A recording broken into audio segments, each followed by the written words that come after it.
Evacuations are always rushed in the aftermath of collapsing civilizations. Worried citizens rush to dilapidated airports, hoping to board a plane out of the mayhem. This week in Niamey, Niger's capital, hundreds of French people joined other EU citizens in a dramatic scene as they scrambled out of the West African country.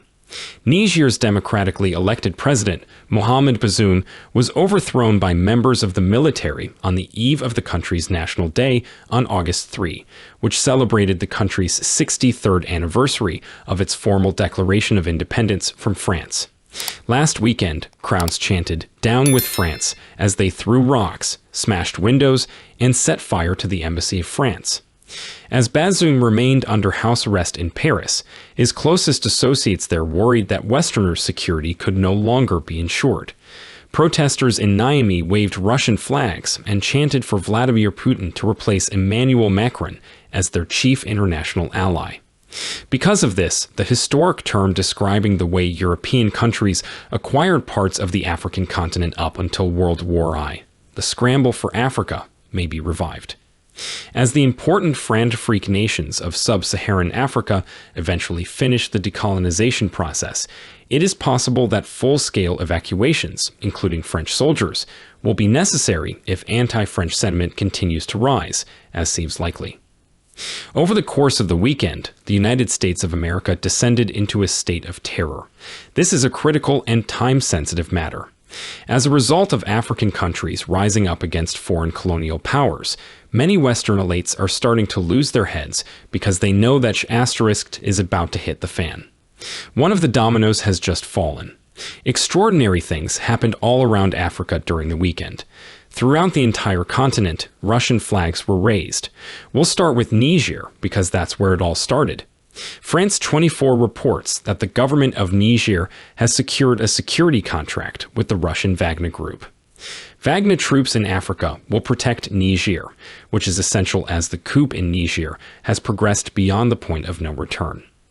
The masses are rising up in defiance of France's and America's hegemonic influence. After decades of Western control, Niger is finally beginning to emerge as an independent nation. Niger's military leaders said over the weekend that their country would no longer be regarded a European colony. They have also warned that the presence of French military or American influence will result in dire consequences. This past weekend, hundreds of thousands of Nigerians flocked to the streets to celebrate their country's independence while protesting Western mineral exploitation and the presence of foreign military bases. The time to leave is now. There has been a sudden influx of Russian flags and colors onto the streets ever since General Abdourahmane Tiani staged a coup on July 26 and deposed the president. Thousands of people demonstrated in the nation's capital of Niamey, with some in the crowd carrying Russian flags and attacking the French embassy. It appears that this movement is currently sweeping the nation. These vehement statements were spoken by a Niger merchant in opposition to the French occupation. "I'm pro-Russian, and I don't like France," he declared. "I've always had a negative opinion of France. All the uranium, gasoline, and gold in my country have been stolen by them. Because of France, the poorest people in Niger go hungry 3 times a day."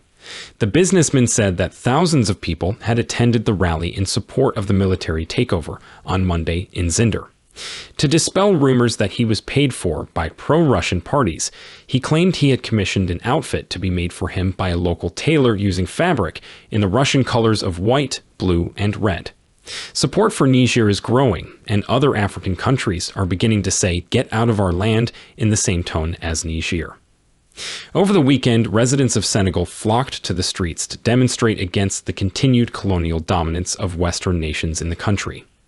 Western intelligence organizations like the CIA, MI6, and others are currently exerting maximum effort to ensure the survival of the puppet regimes they've installed in these nations.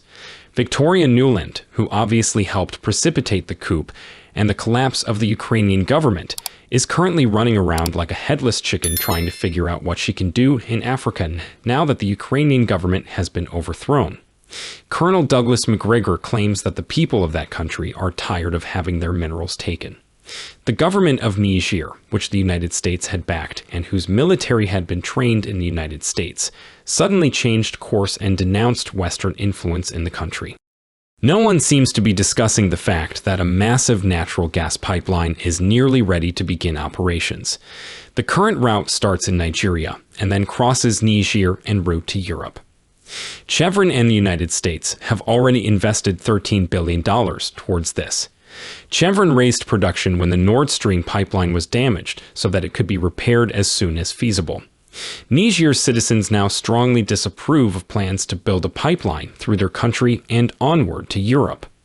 Even though you continue to plunder their resources, the people of Africa believe that the colonial powers are doing little to help them. Europe has been in a state of panic for the past week as a result of this. This winter was doomed from the start to be unusually cold and cloudy because of the disruption to the natural gas supply induced by the Nord Stream project. Europe is on the brink of catastrophe if the Russian-European pipeline known as Nord Stream is not built.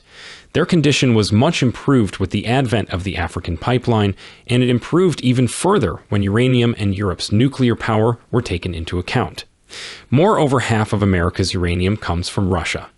The United States did not include uranium on its list of prohibited goods as part of its sanctions on Russia. Why? U.S. economic stability is extremely vulnerable to Vladimir Putin's ability to cut off power in Russia, as the country is totally reliant on Russian uranium production. Think about that for a moment. They punished Russia in every other way, but avoided the uranium controversy. As a result, Russia could easily turn off the power by simply flipping a switch. For the greater part of 3 decades, France and the United States have essentially been robbing these African nations of their uranium supply. These countries are saying it's time to stop once again. We, the people of Niger, Senegal, and Guinea, are sovereign states who want control over our natural resources and the right to pursue our own policies. Russia is giving them the option to do this. Last week, in St. Petersburg, Africa held its important gathering. These African countries were pushed to restore their independence when Vladimir Putin and Russia canceled their international debts, totaling tens of billions of dollars. Russia has made it clear that it will not steal from African nations while eliminating their debt and reassuring them of their independence. Surely some of these countries would be eager to take advantage of such a generous offer. They no longer have to work as slaves for Europeans and Americans. The people of Africa want their resources returned to them, including their uranium, gold, iron, phosphate, oil, and gas, according to Musa Ibrahim, head of RT's Africa Bureau. And this frightens the West because it means that real democracy will arise in Africa when people actually own their own land and when the wealth of Africa is not allowed to move untaxed and unregulated from the mines in Niger to the banks in Paris and the financial industry in Britain. Since this indicates that genuine democracy will arise in Africa, it is a terrible possibility for the West. He is right, that is true. The recent military coup in Niger is part of a larger narrative in which Africans resist Western neocolonialism and seek to restore national sovereignty, and is not an isolated event. Yes, they may be termed independent. However, how precisely are we sovereign if we have a U.S. military base and a French military base on our soil, and they are taking all of our minerals? Concern and anxiety about the future have spread throughout the West and Europe as a result of the ongoing revolution in Africa. And now, let us hear from you in the comments section below. Keep in mind that more videos will be up soon, so be sure to like, subscribe, and hit that notification bell in order to stay up to date with new video uploads. Also, sharing indicates you want to see our content reach a wider audience. Thanks for watching.